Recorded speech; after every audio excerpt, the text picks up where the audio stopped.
Three friends, Sam, Rachel, and Matt, set out on a backpacking trip, miles away from civilization. They wanted to escape the noise of the city, disconnect, and immerse themselves in the wild.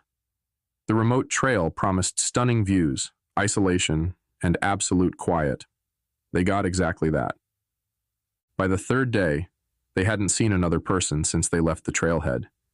It was just the three of them, surrounded by towering pines, the cold wind, and the sound of crunching leaves beneath their boots.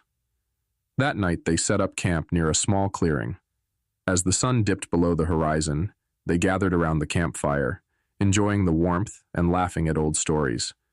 But then, as the laughter died down, they heard it. A faint whisper carried by the wind. It was coming from the forest, a voice, soft and indistinct. Rachel frowned, leaning in as if to hear better. "Did you hear that?" she asked. Sam and Matt exchanged confused glances. "Probably just the wind," Matt said, forcing a chuckle.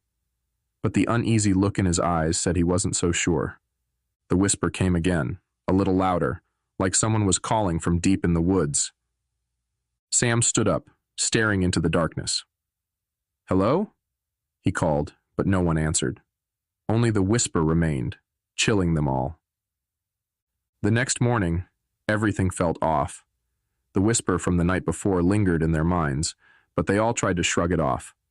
They packed up camp and started hiking further up the trail, determined to ignore their anxiety. But as they walked, Rachel noticed something strange. There were footprints, fresh human footprints. They trailed alongside their own path, weaving in and out, sometimes appearing closer, sometimes veering off into the trees. "Guys, look at this," she said, pointing them out. The prints weren't theirs. There was a fourth set, one they couldn't explain. "Maybe there's someone else out here," Sam suggested, though he didn't sound convinced. They hadn't seen anyone for days. Then Matt stopped dead in his tracks. "Wait, if someone's out here, why didn't we see them?" The realization hit all three of them at once. The tracks started appearing after they left camp, as if someone, or something, had been following them. And as if on cue, the whisper came again, carried on the breeze, closer this time. By the time they stopped for lunch, an eerie silence had settled over the forest. The chirping of birds and rustling of small animals had ceased, replaced by an oppressive quiet. They barely spoke, their eyes constantly scanning the tree line. Then Rachel saw it, a figure standing just beyond the clearing, half hidden behind a tree. A shadow, human-shaped, but wrong. Too tall, its arms impossibly long.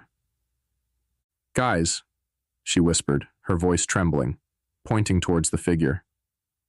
But when Sam and Matt turned, it was gone.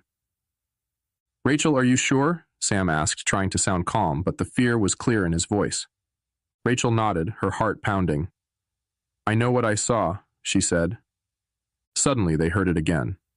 A whisper, but this time, it wasn't distant. It was right behind them, a breath on the wind. They spun around, but there was nothing there, only the vast, empty forest, watching. They decided to push forward, determined to find a safer spot to camp. As the sun set, they set up their tents in a narrow ravine, thinking the steep sides might offer some protection. The atmosphere was tense, every small noise making them jump. In the middle of the night, Sam woke to the sound of rustling. He unzipped his tent, peering out. The moonlight illuminated the campsite, and his heart skipped a beat. Rachel's tent was gone, vanished, as if it had never been there. "Rachel!" he shouted, waking Matt. They both stumbled out, their flashlights sweeping over the empty ground where her tent had been. No footprints, no signs of struggle. Just nothing. And then, from the darkness beyond the ravine, they heard her voice. "Sam? Matt? Help me?" It was Rachel, but her voice was wrong, stretched, distorted, echoing off the canyon walls. It came from deep in the woods, where no light could reach. Sam's eyes widened and he turned to Matt. "We have to go. Now." They ran. They didn't bother packing anything, just grabbed what they could and fled. The forest seemed to close in around them, the trees shifting, the trail twisting in unfamiliar ways. No matter how far they ran, the whispers followed, Rachel's voice calling out, always just behind them.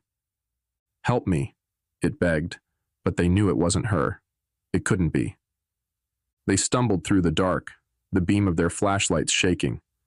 The forest seemed endless, and the more they ran, the less familiar it all looked. The trail was gone. They were lost. Then, as dawn began to break, they reached a clearing. Sam doubled over, gasping for breath, Matt collapsing beside him. For a moment, everything was quiet. The whispering had stopped. But then, as they looked up, they saw it. The clearing wasn't new.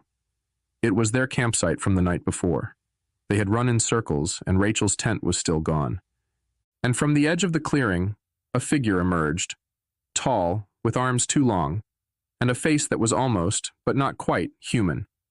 It smiled, and they heard the whisper again, now deafening. "Rachel is gone.